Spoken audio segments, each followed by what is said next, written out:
Los bonobos representan la inteligencia emocional, los chimpancés la inteligencia tecnológica. Isabel Benque.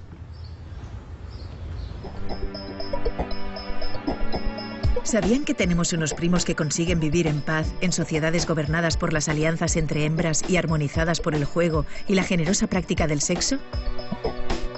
Son los bonobos, con los que compartimos más del 98% de nuestro genoma. Eduardo Punset ultima su recuperación de fractura de tibia y peroné y charla por videoconferencia con la primatóloga Isabel Benque, que nos introduce en las vidas de los bonobos. Descubramos qué pueden enseñarnos sobre nuestra propia naturaleza. Elsa analizará hoy el papel del humor y el sexo en nuestras vidas. Cuenta para ello con la ayuda del cómico Berto Romero.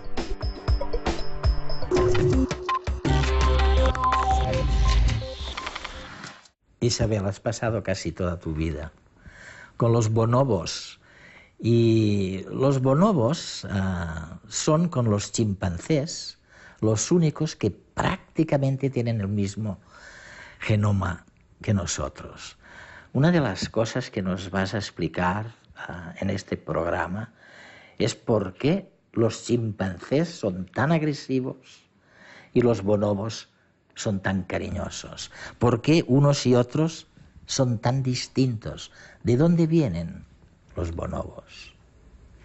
Los bonobos son nuestros primos, nuestros parientes vivos evolutivos más cercanos.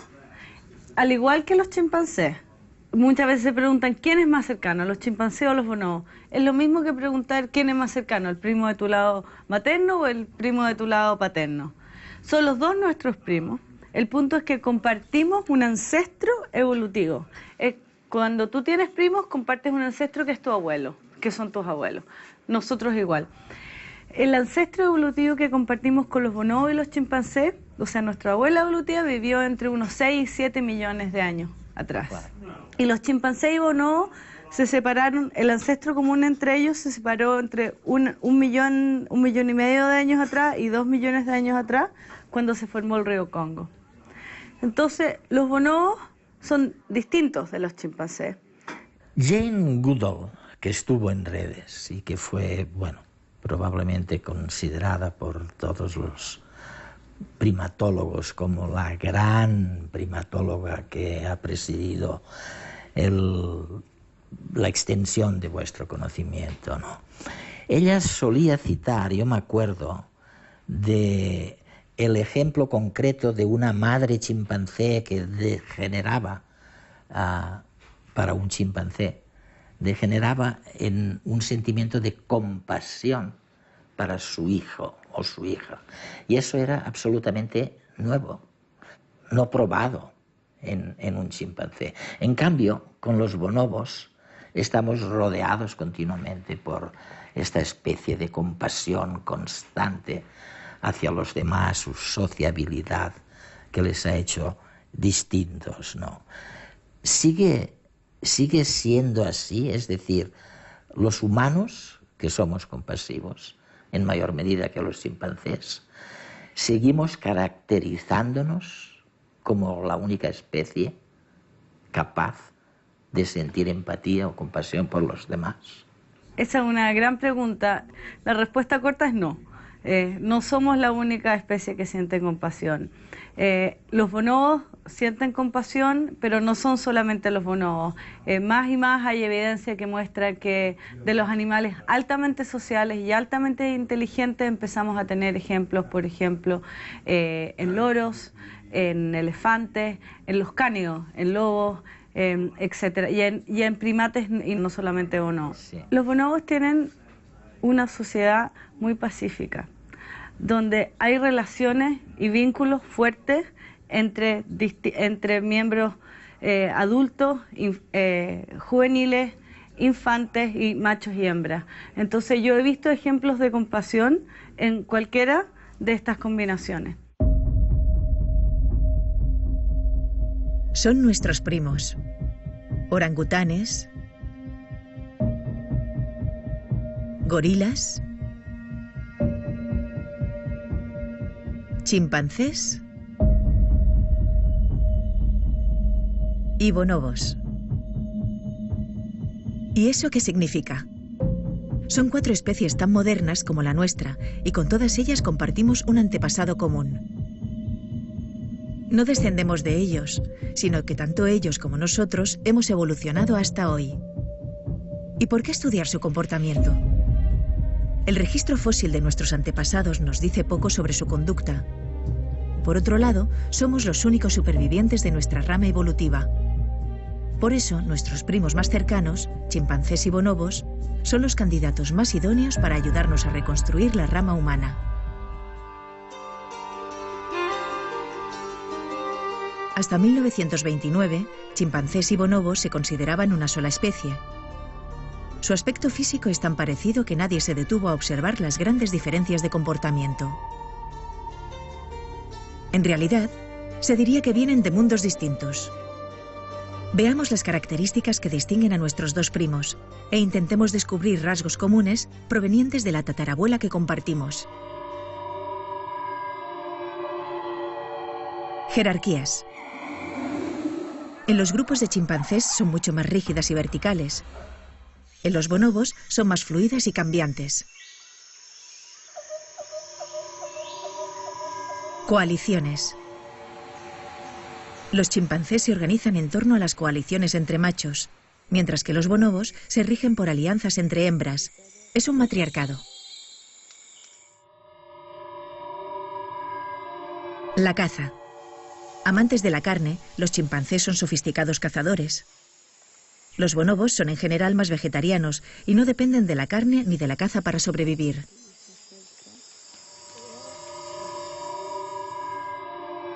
Capacidad tecnológica. Los chimpancés crean y utilizan herramientas. Son tecnológicos. Los bonobos, en menor medida, también, pero no dependen de las herramientas para vivir.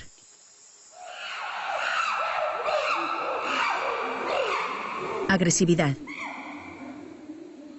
La xenofobia es marca de los chimpancés, hasta el punto de matar a adultos o infantes de grupos vecinos. Los bonobos son pacíficos incluso entre grupos.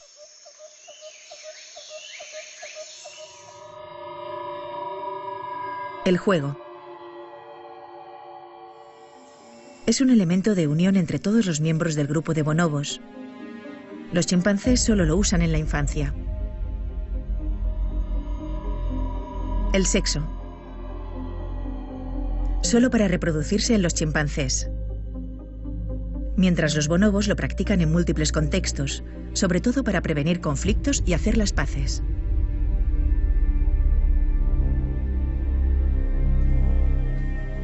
¿Dirían que 6 millones de años nos han separado tanto de nuestros primos? ¿Y de dónde vienen entonces estas diferencias entre chimpancés y bonobos? ¿Han vivido en ambientes diferentes, en estirpes variables, con restricciones distintas en cuanto a nutrición? ¿Qué es lo que les ha hecho distintos? ¿Cómo se generaron las diferencias entre chimpancé y bonobo? Es una de las grandes preguntas que tenemos hoy. No tenemos la respuesta definitiva, pero hay 2 áreas que son fundamentales para empezar a dilucidar este misterio. Uno es los recursos, la ecología. En general, los bonobos parecieran vivir en bosques que son mucho más ricos en recursos, tienen mucha fruta.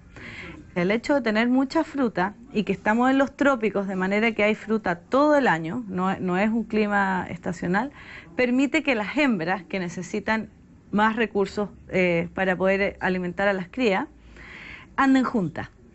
Y eso es lo crucial de los bonobos, porque las coaliciones entre hembras es lo que en su turno influencia toda la dinámica que resulta más pacífica.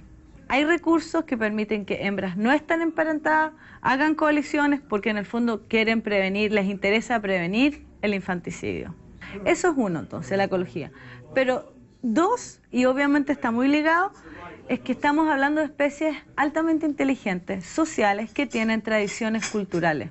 Entonces, cuento corto, creo que la diferencia entre los chimpancés y los bonobos tiene que ver con una interacción entre una ecología más rica y un proceso de tradición cultural que ha mantenido el tipo de sociedad que tienen hoy día. O sea, reglas que una vez que existen en una sociedad tienden a mantenerse y a reforzarse entre los individuos. Eso quiere decir que una vez que tienes un sistema donde hay hembras que están en coaliciones, porque en el fondo quieren proteger la vida de los infantes y de los hijos, se pone en efecto una cierta cultura de la tolerancia que ellas mantienen, ¿ya? No es que sea una utopía pacífica y que las hembras sean pacíficas, pero mantienen la paz, que es distinto. Una cosa que me ha intrigado siempre y de la que se ha hablado muy poco es de esta adaptabilidad de los bonobos para transformar totalmente su sociedad, que ahora está basada, digamos, en las hembras. Son las hembras las que deciden en última instancia. Y somos muchos los que decimos que eso habría que haber ocurrido, o tendría que haber ocurrido, con los humanos, y que, sin embargo, cuesta mucho implementarlo, aplicarlo.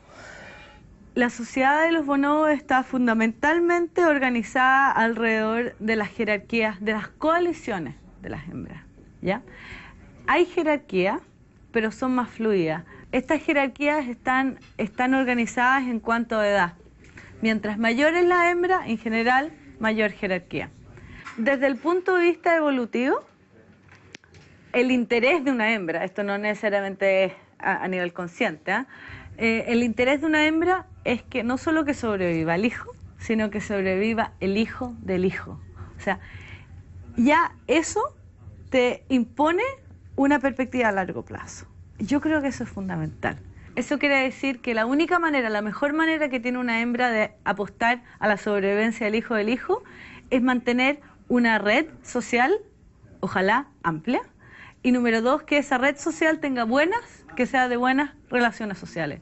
Porque en el fondo es crear la red que va a sostener a la cría si ella desaparece, si hay cualquier problema. Entonces eso quiere decir que la dinámica que imponen las hembras es de un interés de mantener buenas relaciones sociales. O sea, es el interés de largo plazo, es el interés evolutivo. Y de eso sale todo el resto, que es fundamentalmente distinto a una motivación más cortoplacista que tiene que ver con las estrategias reproductivas de los machos.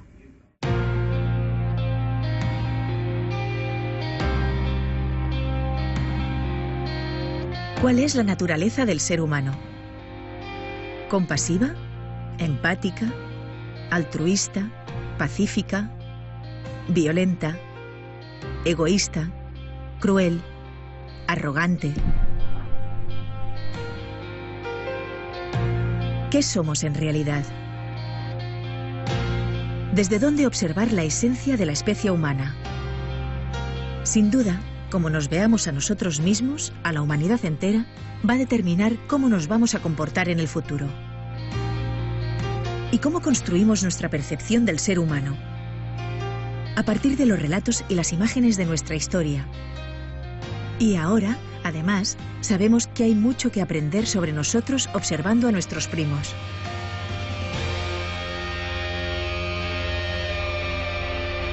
Tras más de 50 años de estudio de su comportamiento, los chimpancés nos han ayudado a construir una imagen de nuestra naturaleza agresiva, con dominancias, fuertes jerarquías, guerras y tecnología. Ahora nos es fácil observarlos y encontrar las similitudes con nuestra especie. Pero hagan un ejercicio, pregúntense, ¿y si los bonobos se hubieran descubierto antes que los chimpancés y llevásemos 50 años estudiándolos con profundidad? ¿Qué relato de nuestros orígenes tendríamos? Muy probablemente nos veríamos como parte de una familia que da importancia a las relaciones filiales, a la cohesión entre grupos, al pacifismo, al rol de la creatividad, del juego, del sexo. Proteger y estudiar a los grandes simios no es solo cosa de los primatólogos. Es la vía que tenemos de saber hacia dónde vamos y cómo nos relacionaremos en el futuro.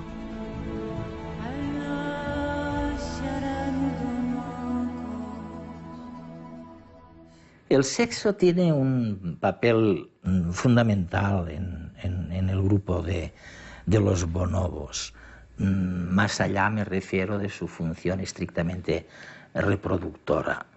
Frans de Waal, que hemos tenido la suerte de entrevistar en redes, habla del modo que tienen los primates de resolver sus conflictos. Y dice él textualmente que los unos resuelven los problemas del sexo con poder y que los otros resuelven los problemas de poder, es el caso de los bonobos, con sexo.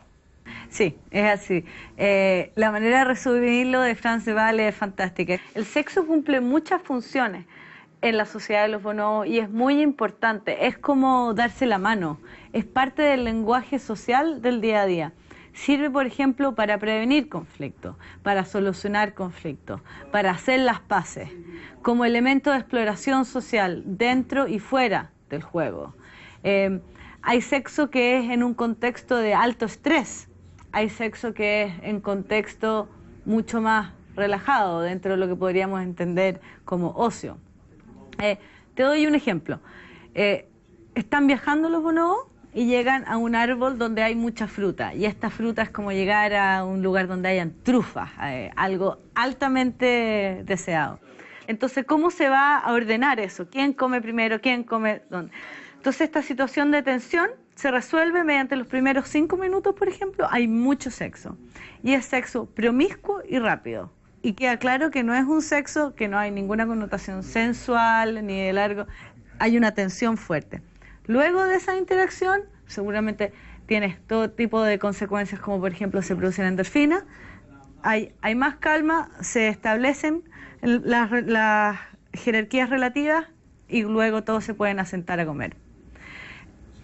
Si tú piensas, hay un símil humano, que las bromas a veces cumplen una función similar en un cierto contexto. Es verdad.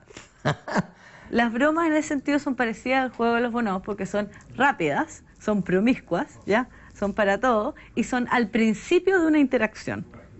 Luego las bromas generan risa, la risa genera endorfina, además nos conocemos a través de esa interacción y nos podemos sentar a comer.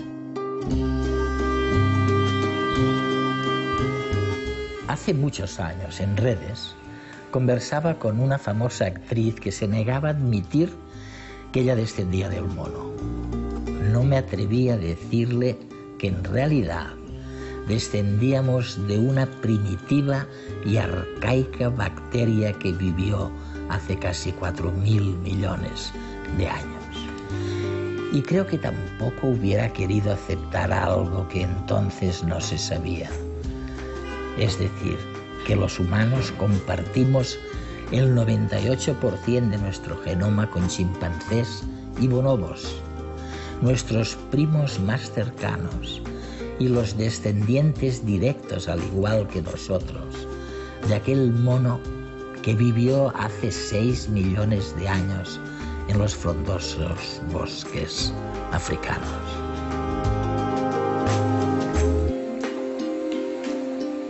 Eduard, te quería confesar algo. El año pasado fue el matrimonio de mi tía y me pidieron hablar. Dije, ¿qué voy a hablar? Y me acordé de ti, lo que dijiste en la Ciudad de la Idea, en Puebla, cuando hablaste de los orígenes biológicos del amor. Y dijiste cómo en un principio una bacteria buscó a otra bacteria y quisieron juntarse para hacer algo mejor. Y espiroqueta, no me dejes tan solo. Y me basé en eso y dije unas palabras con respecto a tu pensamiento y la verdad fue un éxito. Así que te quería confesar que ocupé tu idea, pero la verdad fue muy bonito. Así que muchas gracias, te lo agradezco mucho, un abrazo muy grande. Gracias por todo, Isabel. La próxima vez nos volvemos a ver en la Ciudad de las Ideas, en Puebla, en México. Hasta entonces, mil gracias.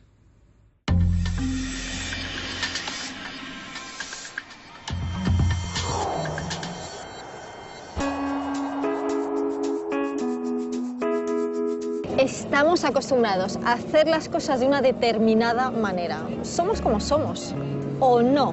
Podemos aprender a potenciar formas diferentes de vivir, de relacionarnos con los demás y de resolver conflictos. ¿Te apetece probarlo?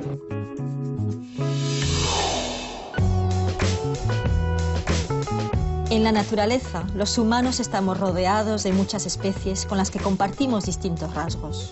Durante décadas pensábamos que éramos más similares a los agresivos y jerárquicos chimpancés que a los bonobos, un matriarcado relativamente cooperativo y pacífico cuya forma de vivir estamos descubriendo desde hace solo unos años. Los bonobos dan mucha importancia al juego, a la risa y al sexo, y los utilizan a lo largo de toda su vida adulta para divertirse y para prevenir o reparar conflictos. La risa y el sexo son dos piedras de toque que nos pueden proporcionar salud física y bienestar emocional. Veamos cómo nosotros podemos reforzarlos en nuestra vida diaria. De entrada, me han dicho que aquí hay un espectáculo que da mucha risa.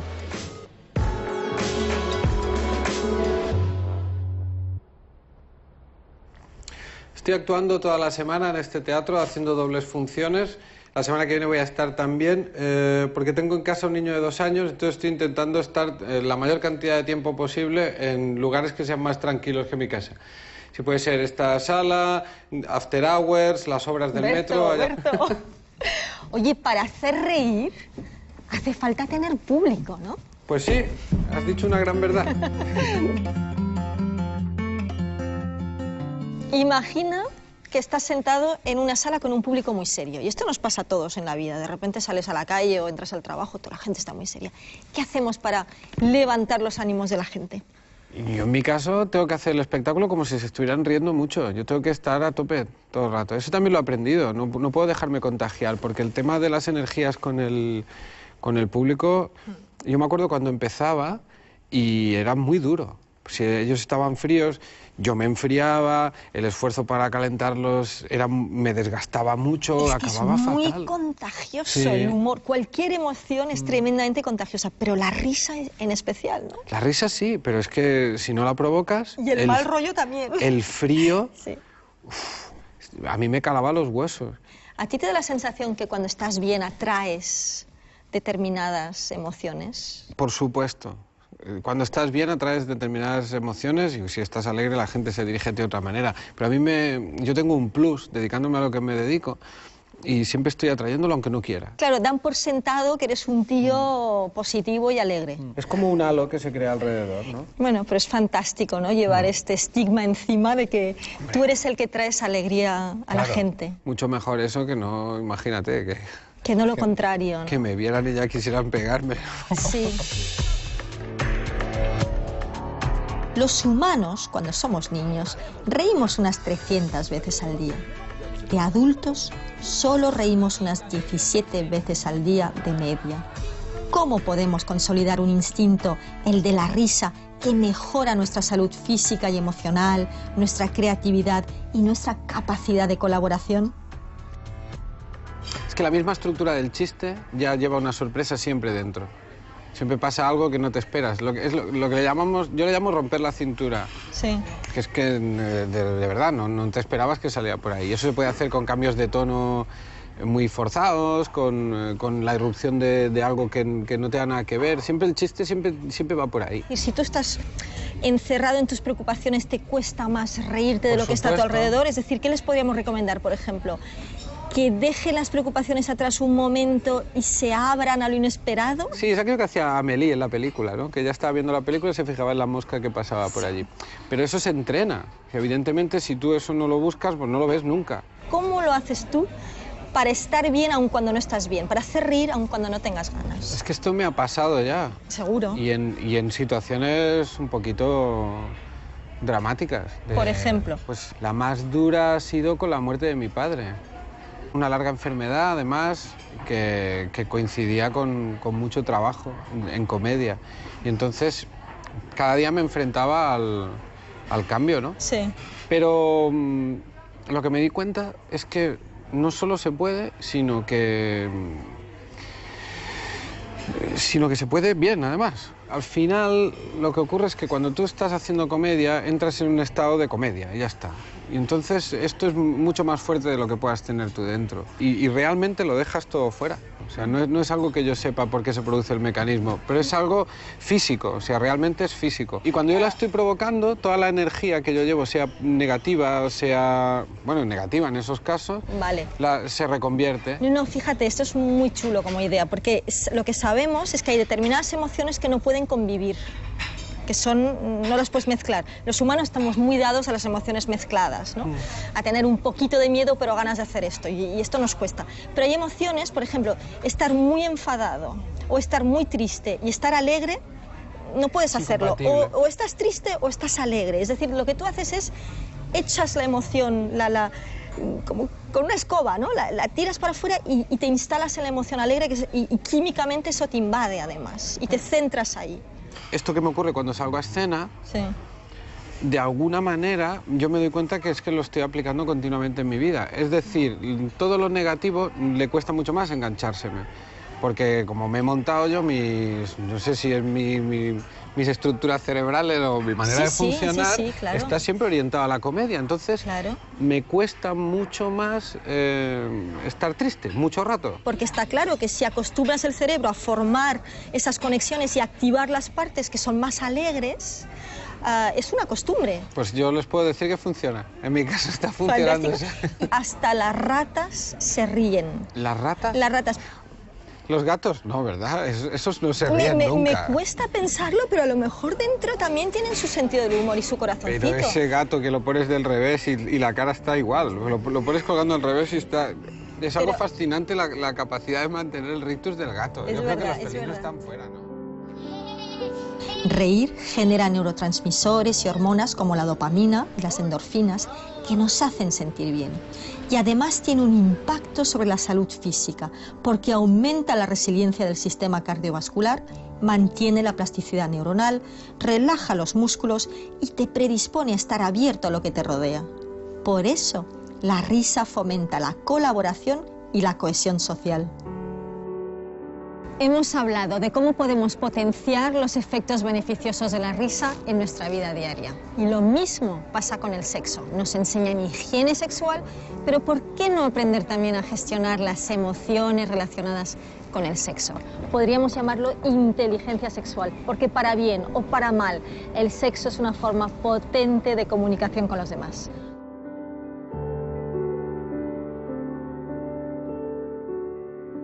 En el ascensor en el mediodía. Mi experiencia la vi en el mar, es bien sabroso. Pues sería con la persona de la que estoy enamorada. No, donde sea, pero que sea bien. Not in the morning. It's too early for me. In the kitchen. Oh, la voiture, c'est bien. Dans la forêt aussi, c'est bien.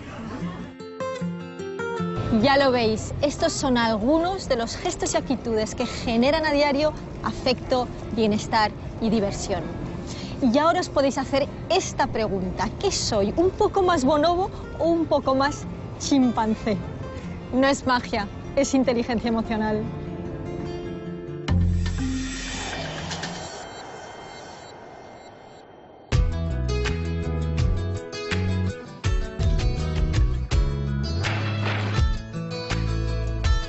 Me gustaría saber si el sol se apagará.